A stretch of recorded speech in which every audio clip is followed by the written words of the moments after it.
ایک مالدار شخص کے یہاں اولاد نہ تھی، اس نے اس کے لیے بڑے جتن کیے مگر کامیابی نہ ملی۔ کسی نے مشورہ دیا کہ مکہ مکرمہ زاد اللہ شرفا و تعظیما حاضر ہوں اور مسجد الحرام شریف کے اندر مقام ابراہیم ہے، وہاں جا کر دعا کرو، انشاءاللہ آپ کا کام ہو جائے گا۔ اس نے ایسا ہی کیا، اللہ تعالیٰ نے اسے چاند سا بیٹا عطا فرما دیا۔ اس نے بھی بڑے ناز و انداز سے اس کی پرورش کی، اکلوتے بچے کو ضرورت سے زیادہ پیار بھی دیا مگر درست تربیت نہیں کی، جس کے سبب وہ بیٹا آوارہ بن گیا۔ باپ کو بہت دیر میں ہوش آیا، ایک تھا نا خوب لاڈ پیار سے اور پیسے دے دے کے پالا، اب دیر سے سمجھ میں آئی بچہ ہاتھ سے نکل گیا، جس کے سبب وہ آوارہ گردی کرنے لگا۔ اس نے اپنے بگڑے ہوئے بیٹے کو پیسے دینے بند کر دیے، اب یہی ہوتا ہے، نہیں دیتا جا پیسے روکے۔ اس سے وہ اپنے باپ کا مخالف ہو گیا۔ جہاں اس کے باپ نے اولاد کے لیے دعا مانگی تھی، اسی مقام پر مکہ مکرمہ میں مقام ابراہیم پر یہ نالائق بیٹا پہنچتا ہے اور اپنے باپ کے مرنے کی دعا کرتا ہے کہ باپ مرے تو اس کی وراثت کا حصہ مجھے ملے تاکہ میرے خرچے تو چلیں۔ یہ ہے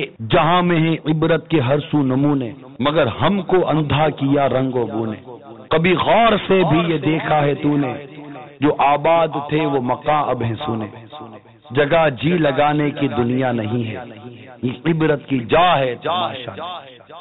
ہم یہ دیکھتے ہیں کہ ہمارا بچہ ہمارا بڑا ادب کرتا ہے، کبھی پیسے روک کر دیکھو تو پتہ چلے گا کتنا ادب کرتا ہے، کبھی اس کو کسی کام پر روک کر دیکھو تو پتہ چلے گا کتنا ادب کرتا ہے۔ قدموں میں بیٹھتا ہے، پیسے مل رہے ہیں، ہر چیز پوری ہو رہی ہے، خواہشیں پوری ہو رہی ہیں، ایک بار بٹن دباؤ پھر دیکھو اندر سے کیا نکلتا ہے۔ عموماً والدین کو اپنی اولاد کی عیب اور کمزوریاں نظر نہیں آتی، کوئی سمجھا دو تو کہتے ہیں نہیں ابھی میرا بیٹا ایسا نہیں ہے۔ ارے آپ کو کیا پتا آپ کا بیٹا کیسا، باہر کیا گل چھڑے اڑاتا ہے۔ آپ کا بیٹا آپ کے سامنے بھلے شریف بنتا ہے مگر کبھی والدین کو یہ سوچنا چاہیے میرا بیٹا باہر نکل کے کیا کرتا ہے، باہر اس کی دوستی اور باہر اس کی سنگت کیسی ہے، اس کو غور کرنے کی بہت حاجت ہے۔ اللہ تعالی ہم سب کو اولاد کی درست تربیت کرنے کی توفیق عطا فرمائے۔